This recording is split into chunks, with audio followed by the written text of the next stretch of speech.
बहुत दूर, जहां आकाश गंगाएं धरती से मिलती हैं, एक जादुई दुनिया परिस्तान स्थित थी।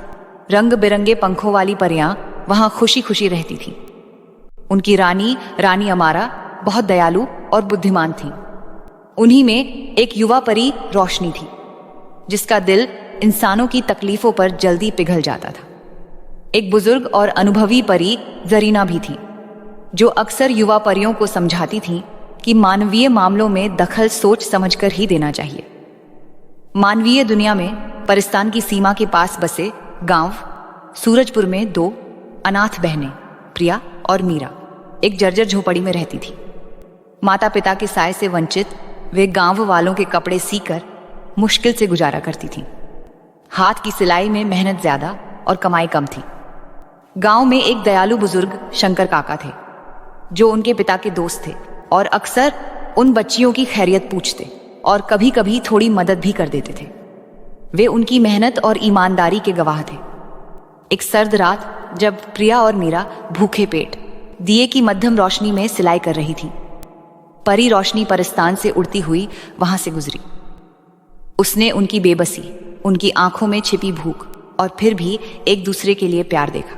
शंकर काका भी उसी समय उनकी झोपड़ी के पास से गुजरे और मन ही मन उनकी हालत पर अफसोस जताया। रोशनी ने यह सब देखकर सीधे रानी अमारा के पास पहुंची। महारानी, सूरजपुर में दो बहनें हैं, प्रिया और मीरा। वे बहुत अच्छी और मेहनती हैं, मगर गरीबी ने उन्हें घेर रखा है, रोशनी ने विनती की। रानी अमारा मुस्कुराई। तेरा दिल सही जगह पर है, रोशनी, बुजुर्ग परी जरीना ने चेतावनी दी। याद रखना, मानवीय दुनिया पेचीदा है। मदद ऐसी हो कि उनकी अपनी मेहनत की कद्र कम ना हो। रानी अमारा ने एक जादुई सिलाई मशीन निकाली।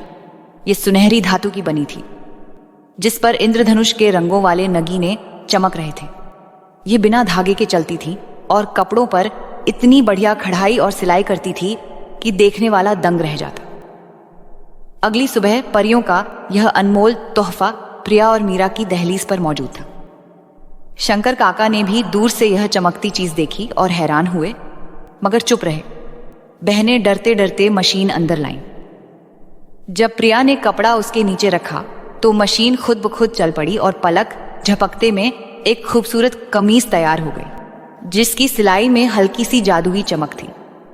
दोनों बहनें खुशी से झूम उठी। उन्होंने तुरंत काम शुरू कर दिया। जादुई मशीन की बदौलत वे दिनों का काम घंटों में करने लगी। सिले कपड़े न सिर्फ मजबूत थे, बल्कि उनमें एक खास खूबसूरती और चमक थी जो गांव भर में मशहूर हो गई। दूर दूर से लोग उनसे कपड़े सिलवाने आने लगे। शंकर काका उनकी तरक्की देखकर बहुत खुश हुए और उन्हें हमेशा ईमानदार रहने की सीख देते रहे। जल्द ही प्रिया और मीरा की गरीबी के दिन खत्म हो गए।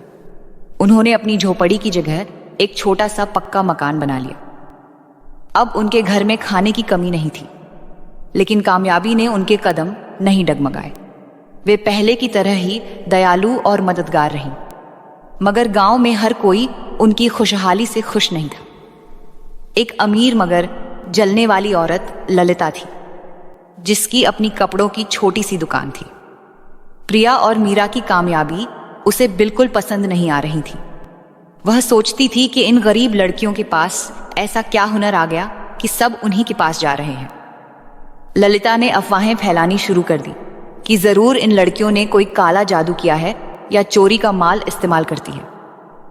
एक दिन ललिता बहाना बनाकर प्रिया और मीरा के घर आई।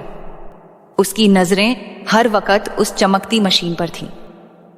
उसने बातों बातों में मशीन को छूने की कोशिश की, मगर जैसे ही उसने हाथ बढ़ाया, मशीन की चमक मध्यम पड़ गई और उसमें से हल्की सी चिंगारी निकली, जिससे ललिता डरकर पीछे हट गई। प्रिया और मीरा समझ गईं कि ललिता की नीयत सही नहीं है। ललिता ने हार नहीं मानी। उसने गांव के कुछ लालची लोगों को भड़काया कि वे रात को चुपके से देखें कि आखिर इन बहनों के पास कौन सी ताकत है। दूर परिस्तान में रोशनी यह सब देख रही थी। वह परेशान होकर जरीना के पास गई। जरीना जी, ललिता इन बच्चियों को नुकसान पहुंचाना चाहती है। जरीना ने गंभीरता से कहा। रोशनी, सीधा दखल ठीक नहीं, लेकिन हम उन्हें इशारा दे सकते हैं। उस रात जब ललिता और उसके साथी झोपड़ी के पास छिपकर देखने लगे। जरीना ने हल्का सा जादू किया। चाँद की रोशनी तेज हो गई और सीधी मशीन पर पड़ी, जिससे मशीन पहले से ज्यादा चमकने लगी। मगर जैसे ही ललिता और उसके साथियों के दिल में बुरा ख्याल आया, मशीन की रोशनी उनकी आंखों में चुभने लगी और उन्हें कुछ दिखाई नहीं दिया। ठीक उसी वक्त शंकर काका वहां लाठी टेकते हुए आए और उन्हें डांटा। शर्म नहीं आती रात के अंधेरे में नेक बच्चियों की जासूसी करते हुए उनकी मेहनत से जलते हो? ललिता और उसके साथी शर्मिंदा होकर भाग गए। गांव वालों को भी आहिस्ता आहिस्ता ललिता की हसद का पता चल गया और उन्होंने उसकी बातों पर ध्यान देना छोड़ दिया। प्रिया और मीरा ने अपनी मेहनत जारी रखी।